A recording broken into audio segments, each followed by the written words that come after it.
আমরা দেখেছিলাম তারেক রহমানের জন্য অপেক্ষা করছিল তার দলের নেতাকর্মীরা, শরিক দলের নেতাকর্মীরা, এবং তারেক রহমান যখন আসলেন তাদের সঙ্গে কুশল বিনিময় করলেন স্টেজে। এবং যেমনটা বিএনপির তরফ থেকে বলা হয়েছিল যে আজ মধ্যমণি কেবল তারেক রহমানই তার বক্তব্য দিবেন, তেমনই হয়েছিল। সূচনায় কিছুটা ছোট বক্তব্য দিয়েছিলেন বিএনপি মহাসচিব মির্জা ফখরুল ইসলাম আলমগীর এবং বিএনপির স্থায়ী কমিটির সদস্য সালাউদ্দিন আহমদ। তারপর তারেক রহমান এলেন।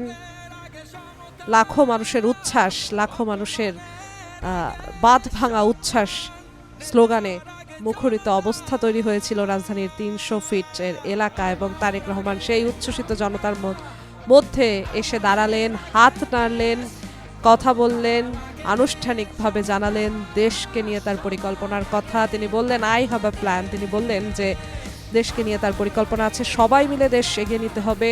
তরুণ প্রজন্মের কথা তিনি বললেন, তরুণ প্রজন্মকে নিয়ে কিভাবে দেশ এগিয়ে নেবেন সেই বার্তা তিনি দিলেন।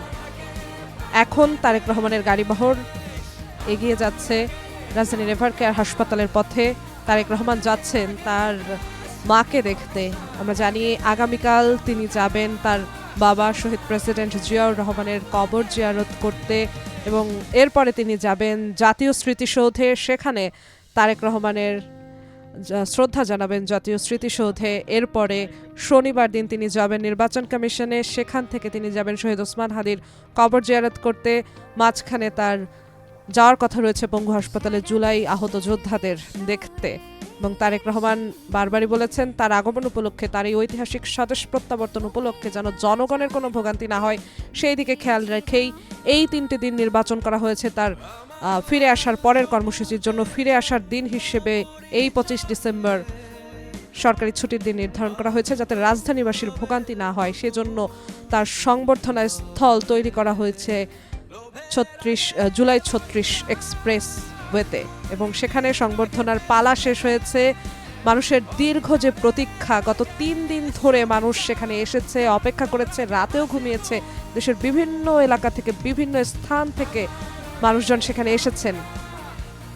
তারেক রহমান সেই মানুষের মাঝে এসে পৌঁছেছিলেন এবং সেই মানুষদেরকে হাত নেড়ে প্রতি উত্তরে বক্তব্য দিয়ে আশ্বস্ত করেছেন যে হ্যাঁ তিনি ফিরেছেন, এবার দেশ গড়ার দায়িত্ব সবার, সেই কথাটি তিনি সকলকে মনে করিয়ে দিয়েছেন।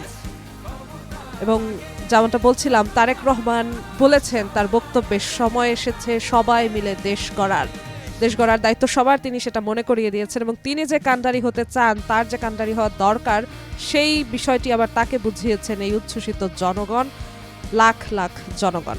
বিএনপির ভারপ্রাপ্ত চেয়ারম্যান তারেক রহমান বলেছেন সময় এসেছে সবাই মিলে দেশ গড়ার। তিনি বৃহস্পতিবার বিকেলে রাজধানীর 300 ফিট সড়কের গণসংবর্ধনা মঞ্চে বক্তব্য দেওয়ার সময় কথা বলেন। বিকেল 3:50 রাজধানীর 300 ফিট সড়কের সমাবেশ স্থলে পৌঁছান বিএনপির ভারপ্রাপ্ত চেয়ারম্যান তারেক রহমান। এর আগে তারেক রহমানকে বহনকারী উড়োজাহাজটি আপনারা জানেন সকাল 11:40 ঢাকার হযরত শাহজালাল আন্তর্জাতিক বিমানবন্দরে অবতরণ করে এবং 11:50 তারেক রহমান ফ্লাইট থেকে নেমে আসেন। বিমানবন্দর থেকে বের হয়ে এক আবেগঘন পরিস্থিতির তৈরি হয় তারেক রহমান যখন মাটিতে পায়ে স্পর্শ করেন। শীতের শিশির ভেজা মাটিতে তারেক রহমান পায়ে স্পর্শ করেন। 17 বছরও বেশি সময় পর মাতৃভূমির মাটি ছুঁয়ে দেখেন তারেক রহমান। এক মুঠো মাটি হাতে তুলে নেন। বেশ অনেকটাই আবেগতাড়িত হয়ে পড়েন। তার আশেপাশে থাকা নেতাকর্মীরা, সাধারণ মানুষ এবং টেলিভিশন, সোশ্যাল মিডিয়া যে যেভাবে সেই বিষয়টি দেখেছেন, সেই দর্শকরাও অনেকটাই আবেগতাড়িত হয়ে পড়েন। কিছুটা আবেগঘন পরিবেশ তৈরি হয় ঠিক তখন। এরপর সবার আগে বাংলাদেশ লেখা লাল সবুজ বুলেট প্রুফ বাসে করে 300 ফিটের গণসংবর্ধনা স্থলের উদ্দেশ্যে তিনি রওনা হন। যেমনটা বলছিলাম 3:50 দিকে সেখানে পৌঁছান। একে একে সব নেতাকর্মীরা নামার পরে তারেক রহমান নেমে যান। তারেক রহমানকে যখন লক্ষ লক্ষ জনতা দেখতে পান, তিনি সভাস্থলে যান, মঞ্চে উঠেন, তখন তারা কিন্তু বাঁধ ভাঙা উচ্ছ্বাসে ফেটে পড়েন। সেই চিত্রটি আমরা দেখেছি কিছুক্ষণ আগে। এরপর সেখান থেকে এখন এভার কেয়ার হাসপাতালের পথে রয়েছেন তারেক রহমান। তাকে বহনকারী গাড়িটি, তার গাড়ি বহর এগিয়ে যাচ্ছে কঠোর নিরাপত্তার মধ্য দিয়ে, আইনশৃঙ্খলা বাহিনী কঠোর নিরাপত্তার মধ্য দিয়ে এগিয়ে যাচ্ছে। এভারকেয়ার হাসপাতালের আশেপাশেও কঠোর নিরাপত্তা জোরদার করা হয়েছে, যেহেতু পূর্ব নির্ধারিত কর্মসূচি ছিল এভারকেয়ার হাসপাতালে।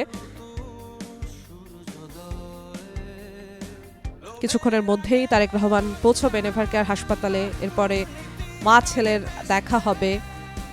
আবেগঘন আরেকটি মুহূর্ত দেখার জন্য জাতি অপেক্ষা করছে।